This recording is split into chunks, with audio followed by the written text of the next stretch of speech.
Hi, I'm Kimberly Edwards with Unigirl Canada, and we're here today with Lyndon O'Hearn of Big Daddy's Bourbon Street Bistro and Oyster Bar on King Street in Toronto. What are we making today, Lyndon? Today we're going to do jalapeno cornbread with fresh mozzarella, some nice fresh field tomatoes, and finish that with a little jalapeno crisp. Let's get started. Fabulous. Alright, so I've got my cornbread here. We're just going to spread it out in the pan like so. I'm just going to toast this. Takes about 20 seconds. I've got some nice fresh mozzarella here. I'm just going to put a slice on top of each of these. So we're just going to fill that back up so the cheese can soften a little bit. So I will take these out for you here. So we just plate these like so. Maybe you want to put some tomato on each of the breads. A tablespoon's perfect. You can put a little bit more. And then we've got a little bit of fresh jalapenos. And that's really it for the jalapeno cornbread with fresh mozzarella. Great flavors, just real simple olive oil and some fresh basil with the tomatoes, a touch of sea salt, a little bit of pepper. It's really easy to do. You know, certainly would like you to come to Big Daddy's and have it, but you could try the recipe at home yourself. Nice piece of French bread toasted, fresh tomatoes out of the garden from the market, and away you go. That looks fabulous. The bruschetta was ridiculously tasty, as everyone can attest to. What are we doing now? Well, we're going to do Creole grilled calamari. We've got to marinate with a little bit of Creole spice and clover honey. We're going to grill that nicely and make a nice little Creole tomato roasted garlic stew. Sounds good to me. All right. So I've got our calamari here. I've taken them and I accordion cut them. So nice hot grill. That looks fabulous. We're going to make a nice sauce to go over top of the calamari. Okay, so the calamari is very close here.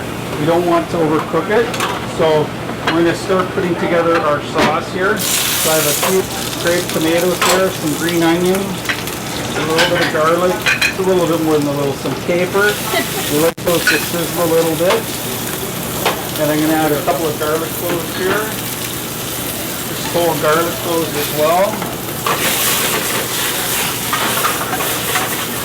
Just going to hit this with a little bit of white wine. So I'll put a little bit more in there. A little bit more doesn't hurt. And we add a little bit of green Tabasco. And add our special Creole sauce and a little cube of butter to that sauce. Just going to turn it down a little bit. We're just going to set this up on the plate like so. And we'll just finish our sauce up here. And we'll get the nice richness. So that looks see that? And then we're just going to pour it over top of the calamari like so. Grilled calamari. Fabulous, and the sauce just goes right in. Just runs in. The calamari, gotta say, ridiculous. So good, so Great. good. Glad you enjoyed it. What's next on our menu? Well, we're going to do some bronze catfish, fresh catfish. It's farmed, of course. We don't use too much wild catfish. We find the farm much more consistent, more flavorful, and all around better. Now, catfish is a very mild fish, so it's good to kick it up with your Yes, and spices. we're going to bronze this just so everybody's clear. I mean, there's the blackening term too. It doesn't mean that the food's black and really what happens is the spices go black. There's a bit of sugar in the mixture, so that's what's blackening. And blackening doesn't necessarily mean that it has to be blow your head off. Right. Spicy, it's just about a lot of great flavor. It has a bit of spice.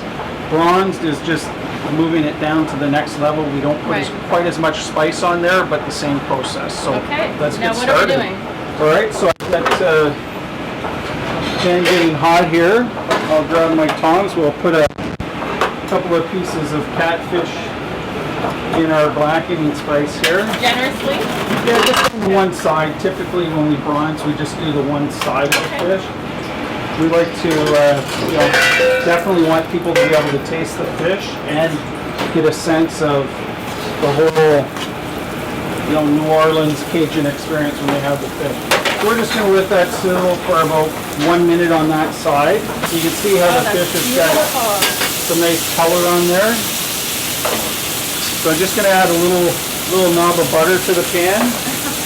And I'm going to turn the heat down. I'll bring my pan down for the vegetables. Okay. Okay, so I've got little broccoli, some carrots. We've got some nice fresh beans right now available, the cauliflower. A little bit of seasoning to this.